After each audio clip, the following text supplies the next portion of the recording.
Have you ever found yourself looking at your messy house and thinking, where do I start? I know exactly what that's like. 3 years ago, I was living in chaos with 3 small children, a husband who works from home, and a house that always seemed to be a mess, no matter how much I tried to tidy it up. But I discovered a method that completely changed my life, and today I want to share with you what I learned in practice. You know that feeling when you open your cupboards and everything falls apart? Being embarrassed when someone pays a surprise visit? Spending hours tidying up only for everything to return to chaos in a matter of minutes? I lived like that, always exhausted and frustrated. Until one day, after having a nervous breakdown when I couldn't find my youngest son's important documents for a doctor's appointment, I decided that something needed to change. What I'm going to share with you are not those crazy tips you see out there that require you to buy 1,000 organizing products or dedicate hours of your day to keeping everything in order. They're simple, practical, and quick techniques that I've managed to adapt to my busy routine as a mother, wife, and housewife. First of all, I need you to understand something. Organization is not about being a perfectionist. I used to think I needed to have a house worthy of a decorating magazine, but the truth is that we need real solutions for real people. My house isn't always spotless, but it's always functional and welcoming. The method I developed is based on small daily actions that, when added together, make a huge difference. And the best part, you don't need to spend more than 30 minutes a day. Yes, you read that right, just 30 minutes. It doesn't sound like much, does it? But I'll prove to you that it's possible. The first thing I changed in my routine was to create what I call checkpoints. These are places in the house that, when organized, have an immediate impact on the overall feeling of order.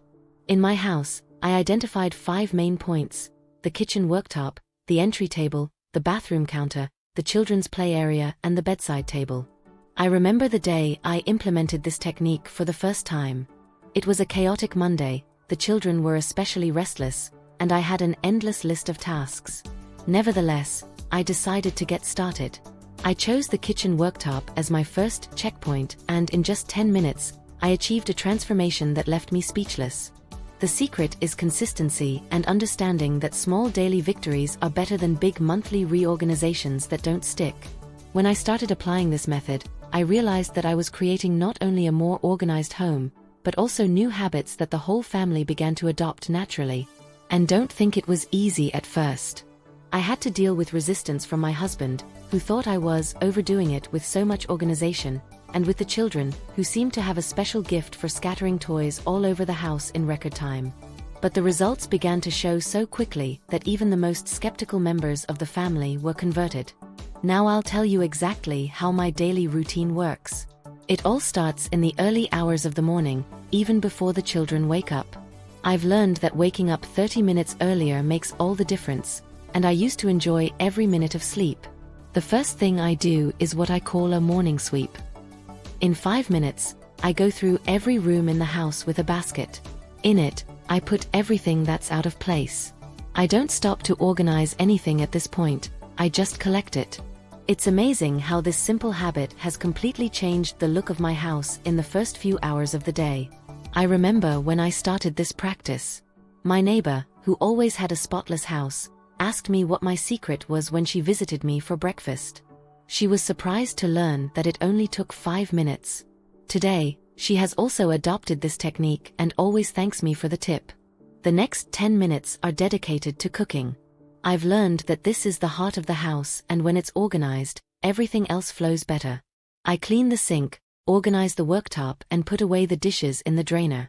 No stacked dishes or empty containers taking up space. If there's any time left, I take the opportunity to clear the breakfast table. One discovery that has revolutionized my routine is the 3-minute system. Any task that takes less than 3 minutes to complete should be done immediately. Whether it's putting away clean laundry, organizing the sofa cushions, or cleaning up a stain on the floor. It sounds silly, but when we let these small tasks pile up, they become an unmanageable snowball. Another technique I've implemented is the daily discard. Every day, I commit to donating or throwing away at least one item that I no longer use. It could be old clothes, a broken toy, or that Tupperware without a lid that's lying around the kitchen.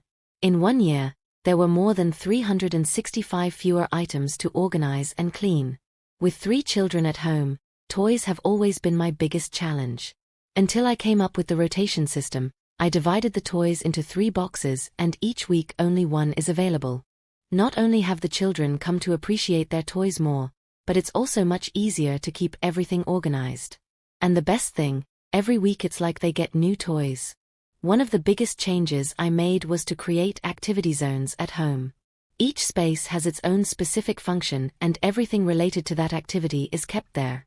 For example, school materials are only kept in the study area, cleaning products have their own dedicated cupboard, and I even created a craft corner where I keep all the materials for creative activities. The trick is to keep these areas well defined and make everyone in the family respect this organization. At first, I had to use colored labels to help the children understand where each thing should go.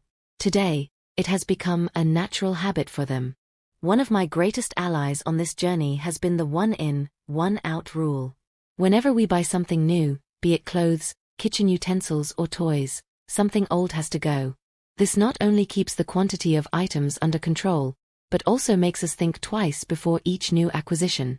Now, let's talk about how to deal with those areas of the house that always seem to be a mess, no matter how hard you try. You know that drawer in the kitchen that turns into a black hole of cutlery and utensils? Or the bathroom cupboard that seems to swallow products? I had these problems and discovered simple solutions that changed everything. In the kitchen, I implemented a system of drawer dividers. I didn't need to buy anything expensive. I used shoe boxes cut up and lined with contact paper. Each utensil was given its own place and, miraculously, the children began to put everything away in the right place. It was so effective that when my sister saw the transformation, she copied the idea straight away. For the bathroom cabinet, the solution was even simpler: baskets. Each member of the family was given a basket with their name on it, where they keep their personal products. No more arguments about who took whose shampoo or where the hairbrush is. And the best part, it's much easier to clean the bathroom every week. Speaking of cleaning, I've discovered that dividing tasks into small daily sessions is much more efficient than trying to do everything at once at the weekend. I created a weekly schedule. Monday is laundry day, Tuesday is cleaning the bathrooms, Wednesday is vacuuming, and so on. Each task takes no more than 20 minutes, and at the end of the week the whole house is clean without me being exhausted. One area that always gave me a headache was my husband's office, which also serves as our guest room. The solution? We created a simple filing system using hanging folders and colored labels. Important documents, bills to pay, memories of the children. Everything has its place. And when we receive visitors, we just close the cupboard and that's it. We have a spotless guest room. Oh, and I can't fail to mention what a revolution it was to organize the closet. I adopted the method of folding clothes vertically, inspired by that Japanese organization guru. At first, I thought it would be too much work, but once I got the hang of it, I realized that it saves me a lot of time when it comes to choosing clothes and putting them away after the laundry. One tip that transformed my relationship with paperwork was to set up a mail processing station. As soon as I get home with the letters and advertisements, I sort out what's junk mail, what needs immediate action, and what can wait. No more piles of paper on the kitchen table that just keep getting bigger and bigger. For the children, I created a responsibility corner. It's an area in the living room where everyone has their own board of tasks and achievements. They love to mark their completed activities and see their progress throughout the week. Not only does this help them develop responsibility, but it also considerably reduces clutter around the house. One change that made all the difference was implementing the 10-minute bedtime rule. The whole family takes part. We turn on some upbeat music and, for 10 minutes, everyone runs around the house putting away anything that's out of place. It's amazing how much more organized the house becomes with this simple habit. Finally, I learned the importance of having a place for everything and keeping everything in its place. It sounds obvious, but how often do we waste time looking for our keys or that important document? I created strategic points: a hook for keys near the door, a tray for cell phones and wallets, a file for important documents. I never wasted time looking for basic things again. Staying motivated is a constant challenge, especially when it comes to home organization. There were days when I wanted to throw everything away and go back to the old mess. But I discovered some strategies that helped me persevere, and I want to share them with you.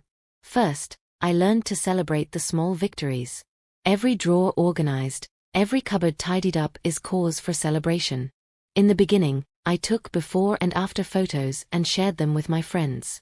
The support and praise gave me an extra boost to keep going. I also created a reward system for myself. Every week that I managed to stick to the organization routine, I allowed myself a small indulgence. It could be a special chocolate, a relaxing bath, or an extra hour of sleep on Sunday. These little rewards made all the difference to my motivation. One thing I realized is that organization has a positive ripple effect in other areas of life. When I started keeping my house in order, I noticed that I had more energy to exercise, more patience with the children, and even improved my diet. It's as if external order creates internal order too. Of course, it's not all flowers. There were moments of frustration, especially when the children seemed to undo in minutes what had taken me hours to organize. In those moments, I would take a deep breath and remind myself that perfection wasn't the goal, progress was. One strategy one adopted was to involve the whole family in the process. I turned organizing into a game for the children.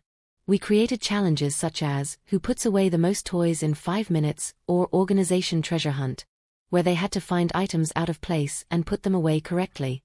Not only was the house tidier faster, but the children learned about responsibility in a fun way. Another thing that helped me a lot was finding an organizing partner. My neighbor Sandra, who I mentioned earlier, became my confidant on this journey. We exchanged tips, celebrated our achievements, and supported each other on difficult days. Having someone to share this experience with made all the difference. I also learned the importance of being flexible. Not every day will be perfect, and that's okay. There have been weeks when a child has been ill or I've had tight deadlines at work, and organization has taken a backseat. The important thing is not to give up completely, to do as little as possible and get back into the routine as soon as things settle down. One surprising discovery was how organizing improved my relationship with my husband. Less time spent looking for things or arguing about the mess meant more quality time together. We had calmer dinners and more relaxing evenings, without the constant worry about the clutter around us. Another technique I adopted was what I call focus sessions. I choose a problem area in the house, it could be a messy cupboard or a dusty bookshelf, and dedicate 20 minutes of total focus to organizing it. It's amazing how much can be accomplished in 20 minutes of concentrated work. Finally, I've learned the importance of being kind to myself. Organization is an ongoing process, not a final destination. There will be good days and bad days, and that's fine. The important thing is to remain consistent in the long term and remember why I started this journey in the first place, to have a more functional, welcoming, and harmonious home for my family.